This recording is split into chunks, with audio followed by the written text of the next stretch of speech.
Anda kembali di iNews Malam bersama saya Mirva Suri. Pemirsa, artis Nindi Ayunda baru saja selesai diperiksa terkait kasus kepemilikan senjata api ilegal Dito Mahendra.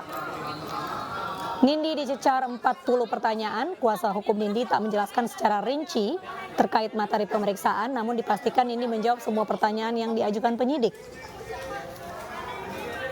Kuasa hukum Nindi menambahkan meskipun berstatus sebagai kekasih Dito, namun Nindi tidak pernah tahu soal keberadaan senjata api ilegal di rumah Dito. Dalam pemeriksaan kali ini, pemirsa, Nindi menegaskan akan kooperatif mengikuti proses hukum yang ada. Nindi juga berharap agar kasus yang menjerat Dito segera selesai. Ada 40 pertanyaan sudah kita jawab, tapi balik lagi ya, memang sikap kita dari awal untuk terkait materi pemeriksaan kita nggak bisa buka semua karena kita menghormati penyidikan ya yang sedang berlangsung. Tapi yang perlu diingat bahwa Mbak Nindi tidak pernah menyembunyikan Dito. Yang kedua, Mbak Nindi tidak pernah memberi pertolongan apapun kepada Dito sehingga dia tidak bisa ditemukan sekarang. Itu yang paling penting ya. Bahwa Mbak Nindi tidak pernah terlibat, mengetahui bahwa Mas Dito adanya senti di Mas Dito di rumah itu. Hari ke-9 pemberangkatan jemaah calon haji embarkasi Pondok Gede telah memberangkatkan 46.801 jemaah calon haji. Sementara jumlah total jemaah calon haji yang tiba di Saudi sebanyak 43.580 jemaah haji. Per hari ini terdapat 2 kloter dengan jumlah total 767 dari embarkasi Banten. Rencananya 2 kloter dari Banten akan terbang ke Arab Saudi pada 1 Juni besok pukul 3.30 dan 8.30 waktu Indonesia Barat. Sementara itu jumlah jemaah haji yang tiba di Madinah sebanyak 43.580 terdiri dari 114 kloter.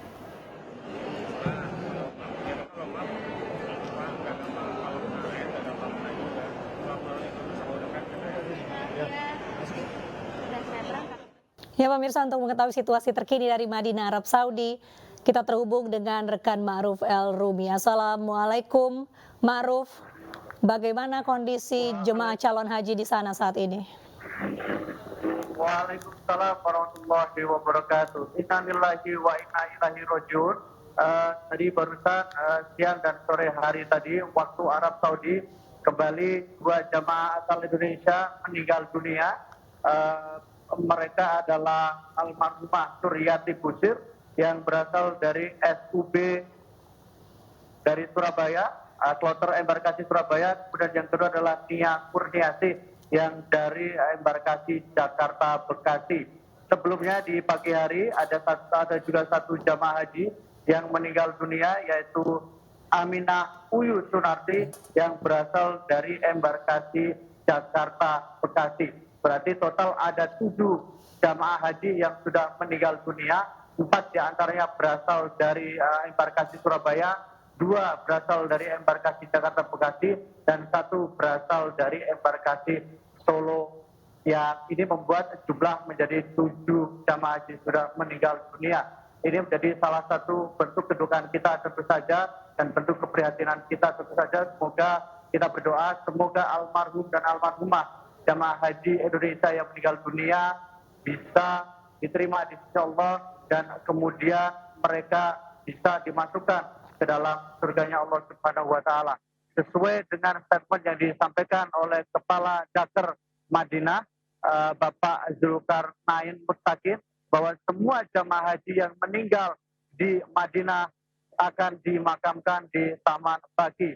Dan kita masih menunggu kabar bagaimana kemudian kelanjutan dari proses yang akan dilakukan terhadap 2 jemaah haji asal Indonesia yang baru saja meninggal dunia di Madinah.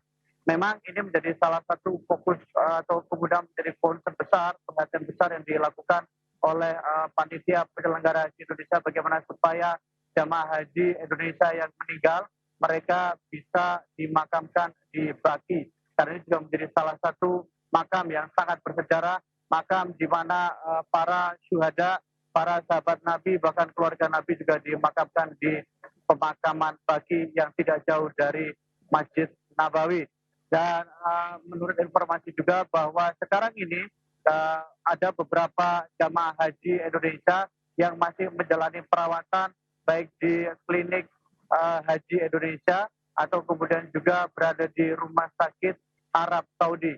Sejauh ini informasinya bahwa mereka masih terus menjalani perawatan dan ada juga beberapa jamaah haji yang mereka sudah bisa kembali ke pemondokan mereka setelah mereka sempat menjalani.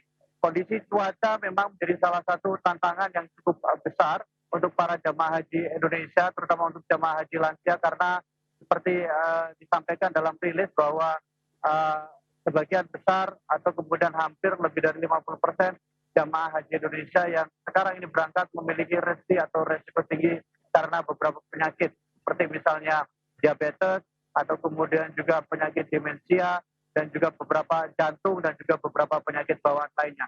Karena itu tim dokter berusaha terus untuk melakukan pemantauan, baik itu dokter yang mereka berada di klinik kesehatan haji Indonesia atau juga dokter yang tergabung dalam kloter masing-masing, karena di masing-masing kloter ada satu dokter dan kemudian 2 perawat. Diharapkan juga bagaimana peran dari jamaah haji yang menjadi bagian dari kloter mereka untuk juga ikut memperhatikan jamaah haji lansia, dan mereka juga bisa memberikan informasi terkait dengan penerbangan jamaah haji lansia di masing-masing kloternya.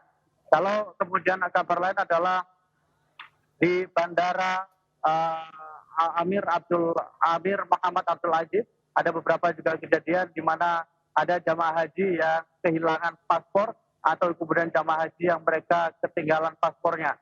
Kalau untuk jamaah haji yang ketinggalan paspornya, untuk sementara akan dibuatkan STLP atau sejenis surat pengantar tentara pengganti paspor, sampai kemudian paspornya bisa dikembalikan atau kemudian dikirim ke Madinah. Sementara untuk jamaah haji yang kehilangan paspor, mereka akan dibuatkan STLP tapi dalam bentuk seperti paspor sebagai pengganti mereka selama berada di Arab Saudi dan ketika nanti perjalanan pulang.